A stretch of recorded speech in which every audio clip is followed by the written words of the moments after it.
típica viejita, con todo respeto lo digo, que llega e insiste con toda su devoción al Señor y le pide o a la Virgen o a San Juditas, cualquiera de sus devociones, hasta que de repente se quedó como sorprendida de que Jesús le habló.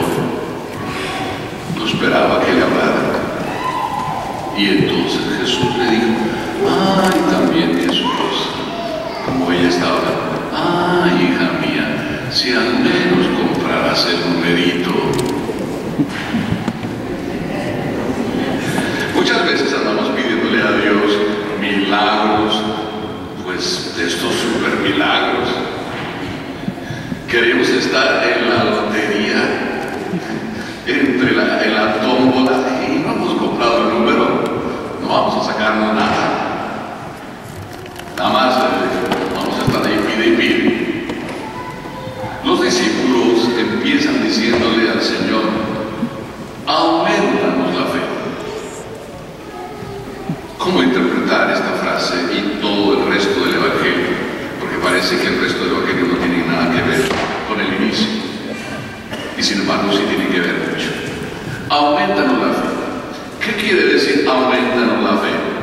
Quiere decir que le estamos diciendo al Señor así, pero rogándole y mandándole: aumentanos la fe. Eso podría significar.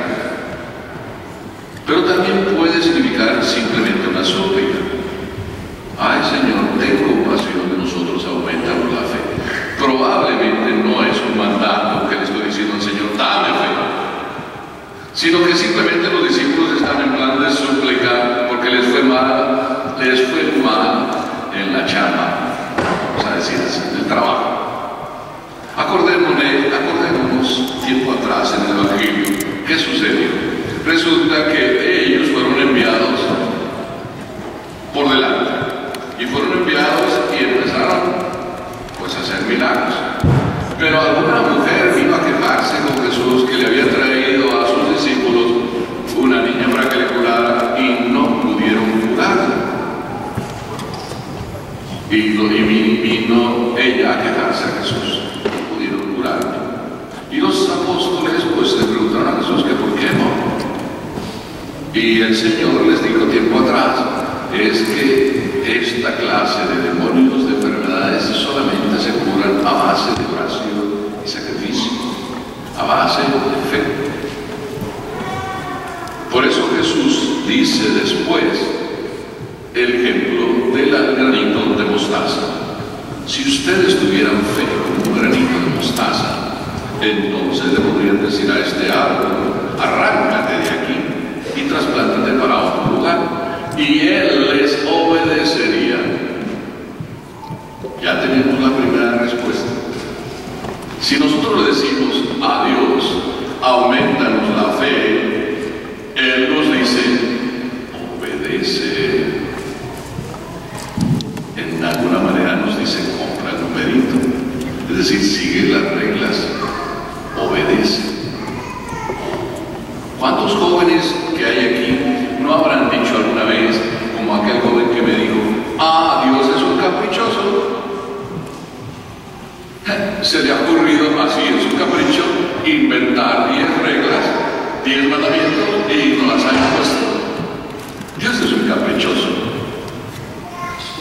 Cuando tú le mandas a un hijo que haga algo, si el hijo tiene de 12 años para abajo, el niño lo hace. Cuando tú traes a tus hijos aquí, todos los hijos así pequeños, ¿verdad que vienen con gusto? Inclusive te recuerdan: mami, pues ya vámonos, que ya es tarde. Te recuerdan que venir a misa es una obligación. Pero ¿cómo sucede muchas veces que algunas mamás vienen y me dicen: padre, mi hijo dice ahora ya que eso de Dios es un cuento, que eso es un invento? Y llegar a decir que Dios es un caprichoso, que eso de los mandamientos es un cuento. Cuando los 10 mandamientos empiezan a ser un cuento,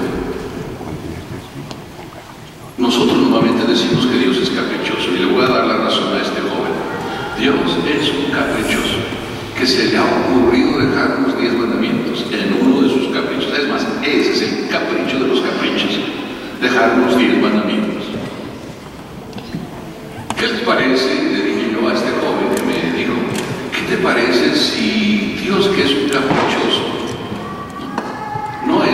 así más bien que tú no quieres que Dios sea el rey y tú quieres ser el rey. Y por eso, porque Dios es el rey y te hace como eso, como la competencia a tu deseo que tienes ahora de joven de ser rey, entonces no quieres que sea Él el rey. Y te rebelas y en vez de decir que tú eres el caprichoso, mejor dices que Dios es el caprichoso. No son los hombres poco caprichosos. Mujeres, a ver, no son sus esposos un poco caprichosos. Y quieren ser el rey. Y siempre el rey. Pues les invito a que, así como los hombres somos de caprichosos, también seamos caprichosos con Dios. Y así se arregla todo. ¿Qué les parece si los hombres que somos como caprichosos empezamos a decirle, igual que le decimos a la mujer, en mi casa la última palabra la tengo yo? Yo mando en mi casa. Y la última palabra la tengo yo. Sí, mi amor. Y así triunfamos, ¿verdad? ¿Qué les parece si también le decimos a Dios, en este mundo mando yo y la última palabra la tengo yo? Y le decimos a Dios, sí, mi amor, lo que tú quieras.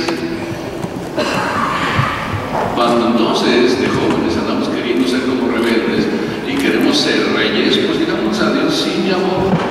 Es decir, aceptemos su ley. Porque su ley no es una imposición. Jesús no viene, ni papá Dios, a imponernos ninguna ley. Viene a decirnos que cuando obedecemos las leyes, entonces es cuando nuestra fe aumenta. Porque el joven cuando crece, ¿verdad? Como que su fe que le enseñaste la pierde, ¿no? ¿Y por qué el niño, cuando le enseñaste la fe, aumenta en el niño y cuando se empieza a ser joven, la fe como que se pierde? ¿Por qué es? No te desesperes, mamá, que a veces te desesperas, pero ¿qué hice de malo? Y me preguntas a mí, ¿qué hice de malo, padre? Si yo le enseñé siempre a mi hijo y ahora dice que no. No te preocupes. Él no es capaz de aceptar que ya metió el remo. Entonces mejor dice que Dios es un caprichoso. Ya metió el remo. Y el adolescente que empieza a decir también que Dios no existe, ya metió el remo. A lo mejor el adolescente por ahí ha hecho alguna travesura, se ha robado algo, ya empieza a perder la gracia de Dios con sus rebeldías. A lo mejor el joven, en vez de decir, mamá, me fui con la fulana, mejor dice, Dios es un caprichoso. Porque no te va a decir que yo me fui con la fulana. Y además, si tú no quieres a esa fulana, que ya lo has dicho, aunque tú no sabes que es la novia del público, pero ya has hecho algún comentario de esa, pues entonces él mismo te va a decir, ya hizo su travesura. Entonces mejor es andar haciendo travesuras de rebelde que decir que Dios me enseña el camino. Entonces, dice Jesús aquí, te obedecería si tú tuvieras fe. Tu fe crece cuando obedeces y cuando no obedeces, tu fe la vas perdiendo. La fe es un camino de obediencia, o mejor dicho, es la manera como crece la fe. Si los discípulos querían hacer las cosas de su manera y Jesús les dijo de una forma, orar y sacrificio, ellos andaban haciendo ahí casi como de magos, ¿no? Ven, que aquí yo te hago otro milagrito, ¿no? No, así no funcionan las cosas. Después Jesús, no quiero alargarme más, porque hoy va a haber un bautizo y además va a haber una presentación, todo me lo fueron diciendo poco a poco. Llegué y me dicen, padre, hoy va a haber un bautizo. Ah, ok, ya me dijeron cómo se llamaba la persona, ok. Después al rato me dijeron, va a haber una presentación también. Y yo les dije, ¿no será que a la salida me van a decir que también va a haber una boda? Y que los papás del bautizado también resulta que quieren aprovechar y casarse. A lo mejor no están casados. A lo mejor van a decirme que come, padre, que adivina. Bueno, hay que... Jesús dice además, más adelante, que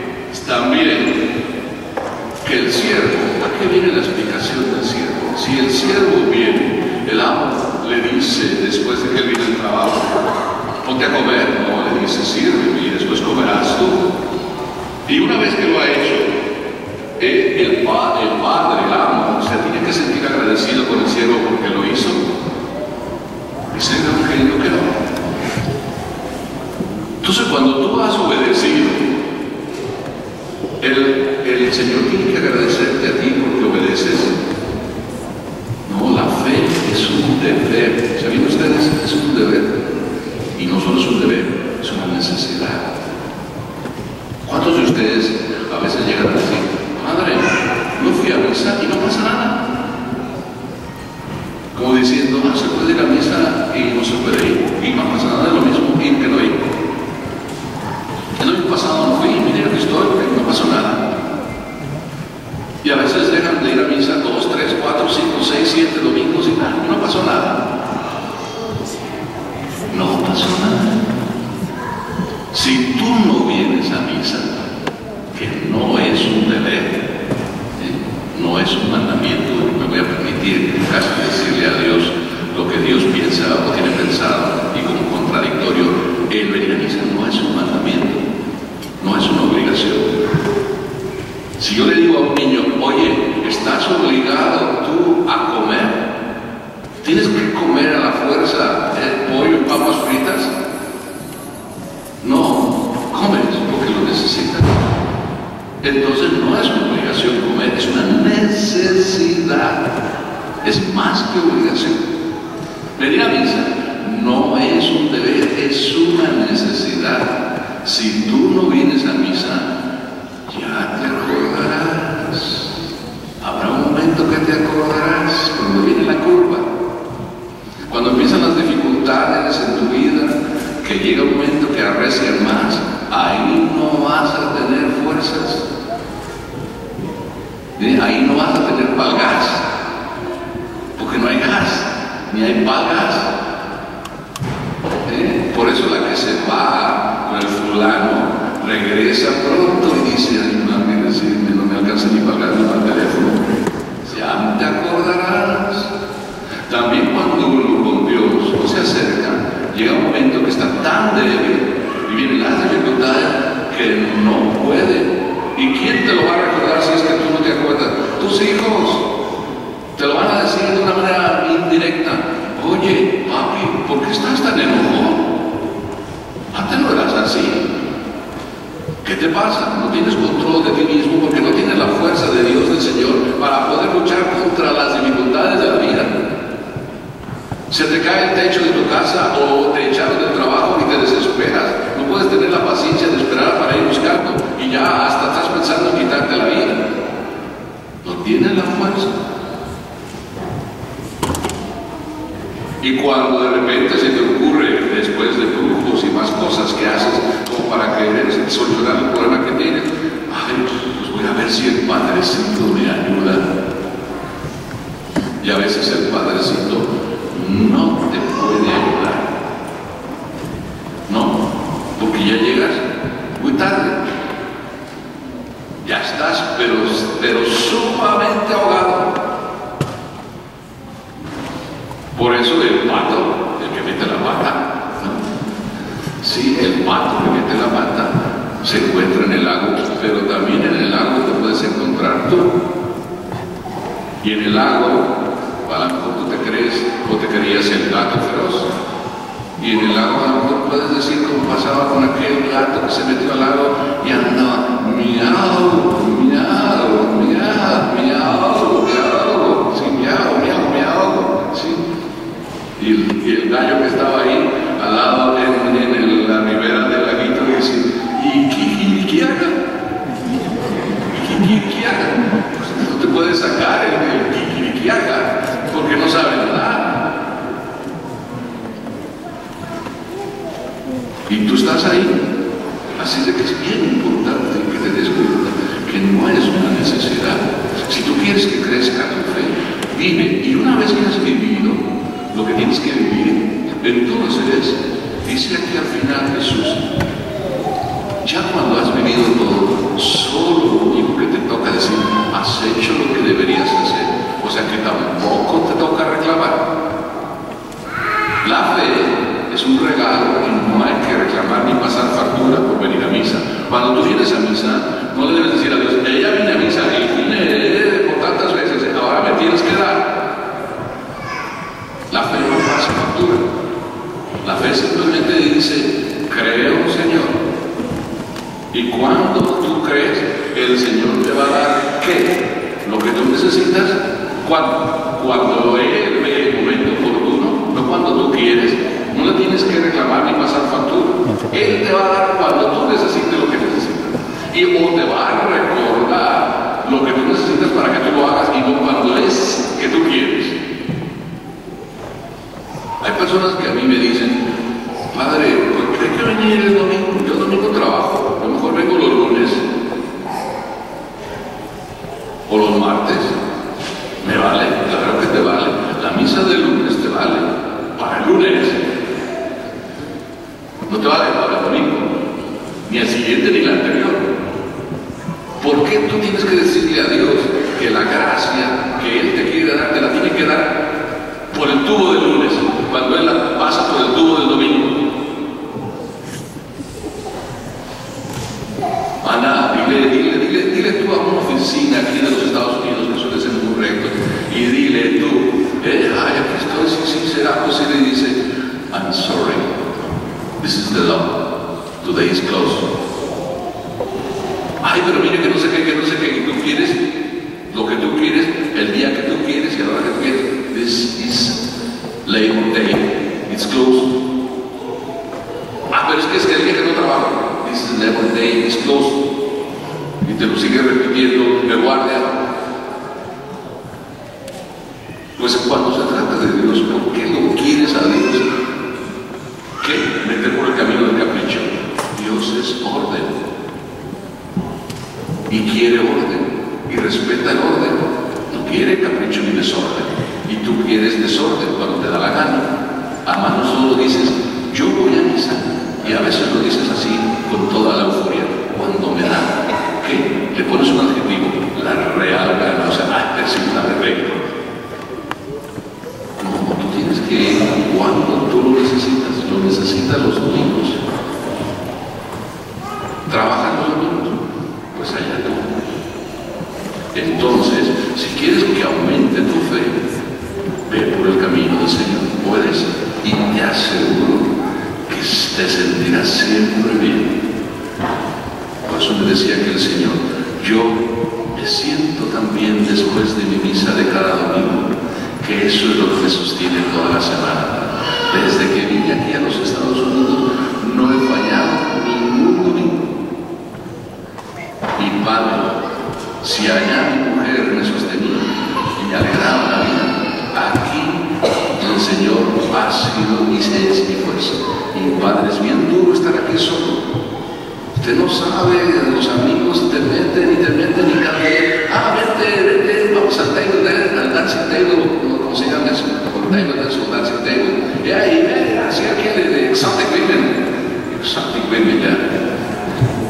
Te ponen tentaciones, Padre. Tus amigos, los que más te quieren.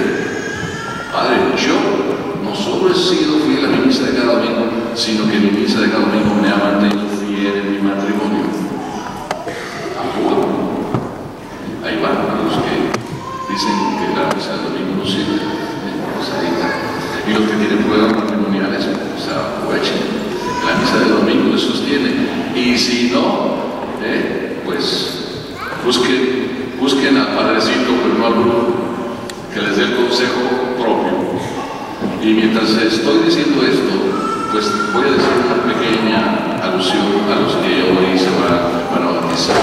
Ustedes también, papás, tienen la obligación, que lo voy a preguntar, de hacer crecer la fe en ese hijo que hoy trae. El que lo trae a bautizar,